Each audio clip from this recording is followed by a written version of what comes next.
Assalamualaikum warahmatullahi wabarakatuh. Selamat datang dan selamat bergabung kepada Bapak Dosen Adrian Febriana Bima, SPIMM. Juga teman-teman yang berkenan menyimak presentasi kelompok kami, kelompok 4. Sebelum masuk ke materi, izinkan saya memperkenalkan diri. Nama saya Navia Febrianti selaku moderator, lalu ada AA Rosadi, selanjutnya Abdul Farhan, ada Dinda Sukmawati, dan yang terakhir Erdi Supandi. Baik, materi yang akan disampaikan kali ini yaitu institusi keuangan atau dalam kurung bank sentral. Di dalam materi ini ada yang satu, sejarah terbentuknya bank sentral di Indonesia. Yang kedua, tugas dan wewenang Bank Indonesia sebagai bank sentral. Yang ketiga, perbedaan bank sentral dan bank umum. Dan yang terakhir, perkembangan dan kelembagaan bank sentral di beberapa negara. Baik, yang pertama untuk sejarah akan dibacakan oleh Erdi. Yang pertama, sejarah terbentuknya bank sentral di Indonesia. Sejarah bank sentral. Sejarah awal. Penggunaan alat pembayaran dan sistem perbankan yang sangat sederhana sudah ada sejak periode sebelum Masehi. Kontrol pemerintah atas uang sendiri tercatat dalam ekonomi Mesir kuno pada tahun 2750 sampai 2150 sebelum Masehi. Pada saat itu, orang-orang Mesir melakukan pembayaran dengan mengukur nilai suatu barang menggunakan logam seperti emas, perak, perunggu, dan sejenisnya. Seiring berjalannya waktu, penggunaan logam mulai menurun seiring dengan berkurangnya ketersediaan sumber daya alam untuk mencetak jenis alat pembayaran ini. Setelah uang logam memudar, jaringan bank profesional mulai didirikan di Eropa Selatan dan Eropa Tengah pada abad pertengahan. Pada masa ini, sistem moneternya sendiri masih dikontrol oleh pemerintah, terutama soal mata uang. Namun, bank memiliki wewenang untuk mengeluarkan, meminjamkan, dan mentransfer uang tanpa kontrol langsung dari pemerintah. Guna mensolidasikan sistem moneter, maka jaringan bank pertukaran publik didirikan pada awal abad ke-17 di pusat-pusat perdagangan Eropa. Pada tahun 1609, didirikan bank transfer publik pertama yaitu Amsterdam Wisselbank di Belanda, yang kemudian diikuti dengan pendirian Hamburg, Venesia, dan Nuremberg. Bank tersebut menawarkan fasilitas pembayaran internasional tanpa menggunakan uang tunai. Berdirinya Amsterdam Wisselbank ini dianggap sebagai cikal bakal bank sentral modern. Meski Bank of England menandai asal-muasal berdirinya bank sentral, namun instansi ini belum memiliki kewenangan seperti bank sentral modern. Awalnya, status Bank of England adalah milik swasta. Barulah pada tahun 1844, melalui The Bank Charter Act 1844, statusnya resmi beralih dari milik perseorangan menjadi institusi publik. Oleh karena itu, banyak yang menganggap pengesahan The Bank Charter Act sebagai tonggak lahirnya bank sentral. Sepanjang abad ke-19, bank sentral mulai didirikan di banyak negara di Eropa. Napoleon mendirikan Banque de France pada tahun 1800 dalam upaya meningkatkan pembiayaan perangnya. Banque de France pun mulai menjadi bank sentral terpenting di Eropa sepanjang abad ke-19. Bank sentral di Indonesia. Sejarah berdirinya bank sentral di Indonesia bermulai dari Djapers Bank atau DJB yang dibentuk Belanda pada tahun 1828 guna mengatasi permasalahan ekonomi yang menimpa koloni Hindia Belanda. DJB dibentuk sebagai bank sirkulasi yang berfungsi untuk melakukan reformasi keuangan dan menerapkan sistem moneter yang seragam di wilayah Hindia Belanda. Bank sentral adalah bank yang didirikan berdasarkan Undang-Undang Nomor 13 Tahun 1968 yang memiliki tugas untuk mengatur peredaran uang, mengatur pengarahan dana-dana, mengatur perbankan, mengatur perkreditan, menjaga stabilitas mata uang, mengajukan satu sebagai pusat dari seluruh bank yang ada di Indonesia. Contohnya adalah Bank Indonesia. Selanjutnya dibacakan oleh Dinda. 2. Tugas dan wewenang BI sebagai Bank Sentral. Tugas Bank Indonesia sebagai Bank Sentral. Tugas Bank Sentral berbeda di setiap negara. Merujuk buku ekonomi dan akuntansi, mengasah kemampuan ekonomi, terdapat 5 tugas utama Bank Sentral. Tugas Bank Sentral adalah sebagai berikut. 1. Sebagai bank bagi pemerintah. Bank Sentral bertindak sebagai badan keuangan yang memiliki tugas utama menyimpan uang yang dimiliki pemerintah, dan pemerintah menggunakan jasa Bank Sentral untuk membayar serta mengirimkan uang kepada pemerintah daerah dan departemen-departemen pemerintah yang lain. 2. Bank Sentral sebagai bank umum. Bank Sentral disebut juga bank bagi bank, dalam kurung Bankers Bank, atau sumber pinjaman terakhir, dalam kurung lender of last resort. Artinya, Bank Sentral merupakan bank bagi bank-bank lainnya dan menjadi sumber terakhir pinjaman jika bank umum tidak dapat memperoleh pinjaman dari sumber lainnya. Bank Sentral disebut sebagai bank bagi bank-bank lainnya karena jasa yang diberikan kepada bank umum sama sifatnya dengan jasa bank umum kepada masyarakat. Selain itu, bank umum dapat meminjam uang dari Bank Sentral jika bank umum tersebut mengalami kekurangan cadangan dana. 3. Mengawasi kegiatan bank umum dan badan keuangan lainnya. Lembaga keuangan termasuk bank umum, merupakan perusahaan yang mencari keuntungan dari pinjaman dan tabungan.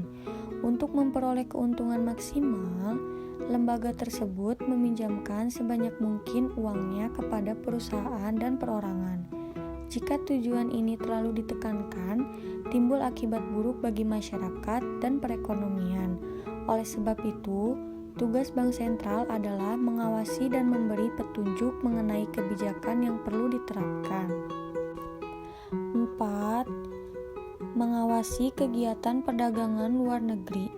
Mempertahankan kestabilan nilai kurs mata uang asing merupakan salah satu usaha untuk menciptakan kestabilan ekonomi. Maka dari itu, perlu keseimbangan antara ekspor dengan aliran masuknya modal dan import dengan aliran keluarnya modal. Misalnya, Bank Sentral akan menaikkan tingkat bunga karena muncul tekanan yang akan menurunkan nilai kurs mata uang asing. Dengan tingkat bunga yang tinggi, menyimpan uang di bank menjadi lebih menguntungkan. Hal ini berarti mencegah aliran modal keluar dan akan menarik aliran modal masuk. Oleh sebab itu, diperlukan Bank Sentral sebagai pengawas. 5. Mencetak uang dan menjamin agar uang cukup tersedia. Mata uang yang beredar dalam perekonomian dikeluarkan oleh Bank Sentral.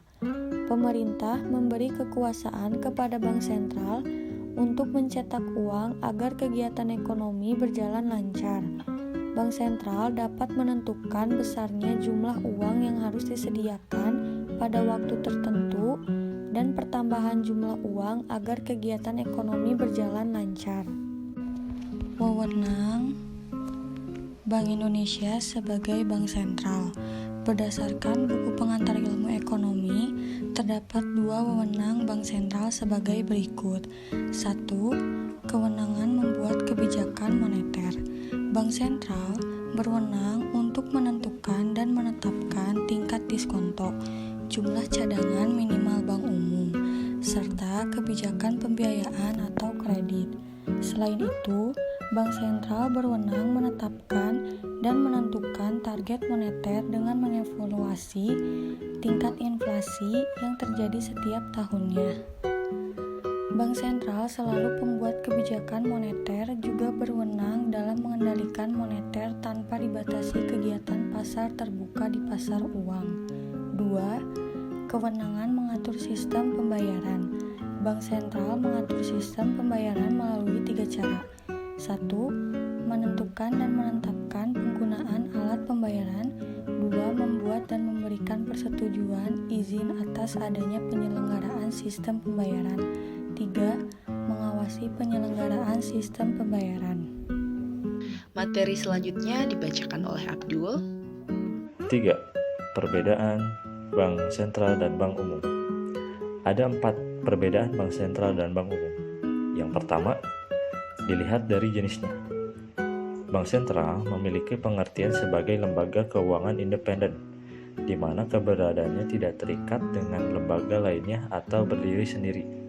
Di sisi lain, bank umum melibatkan cukup banyak pihak dalam kegiatan operasionalnya, antara lain bank milik pemerintah daerah, bank asing, bank swasta berskala nasional, hingga bank milik pemerintah pusat. Beberapa contoh bank milik pemerintah pusat atau yang berada di bawah kendali BUMN yaitu Bank Mandiri, Bank Rakyat Indonesia, Bank Tabungan Negara, serta Bank Negara Indonesia.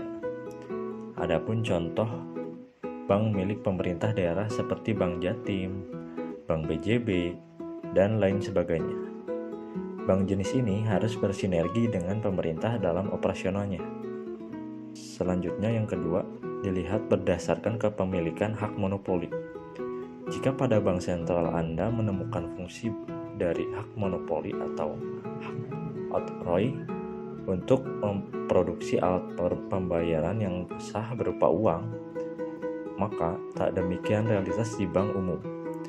Bank umum tidak mempunyai hak monopoli atau hak oktroy sehingga tidak dapat memproduksi uangnya sendiri. Alat pembayaran yang sama selama ini kita gunakan semuanya bersumber dari bank sentral. Bank sentral merupakan lembaga keuangan yang bertanggung jawab atas kendali penyebaran uang di tengah masyarakat. Sementara itu, bank umum hanya menjadi fasilitas masyarakat untuk mengelola keuangannya, baik dalam bentuk simpanan, pinjaman, ataupun layanan yang lain. Selanjutnya yang ketiga, dilihat berdasarkan kegiatan pemberian pinjaman. Perbedaan bank sentral dan bank umum juga terlihat dari wewenang pemberian kredit atau pinjaman. Jika bank umum memberikan fasilitas kredit kepada halayak umum, baik WNI maupun WNA, maka berbeda dengan halnya dengan bank sentral. Bank sentral ternyata tidak memberikan fasilitas pinjaman kepada masyarakat umum, melainkan justru kepada bank-bank lain serta untuk pendanaan negara Indonesia itu sendiri. Ini merupakan perbedaan yang paling mendasar di mana bank umum bisa dikatakan sebagai perantara antara bank sentral dan masyarakat. Dengan kata lain, target pelayanan bank sentral berorientasi pada kepentingan negara tempat berdirinya, sedangkan bank umum fokus melayani masyarakat dan bidang usaha. Maka dari itu, jika membutuhkan pinjaman atau ingin menabung, masyarakat atau badan usaha akan mendatangi bank-bank seperti BNI, BRI, atau Mandiri selaku bank umum untuk memperoleh fasilitas tersebut. Yang keempat, dilihat melalui operasi himpunan dana. Dana yang disetorkan oleh masyarakat selama ini dihimpun dan dikelola oleh bank umum. Hal ini karena bank sentral memang tidak dibangun untuk melakukan fungsi tersebut, melainkan berperan jadi pengawas perputaran uang di sebuah negara. Kalaupun ada yang meminjam atau mengajukan permohonan kredit kepada bank sentral, maka bisa dipastikan itu adalah negara atau bank umum. Dan yang terakhir dibacakan oleh A.A. Rosadi.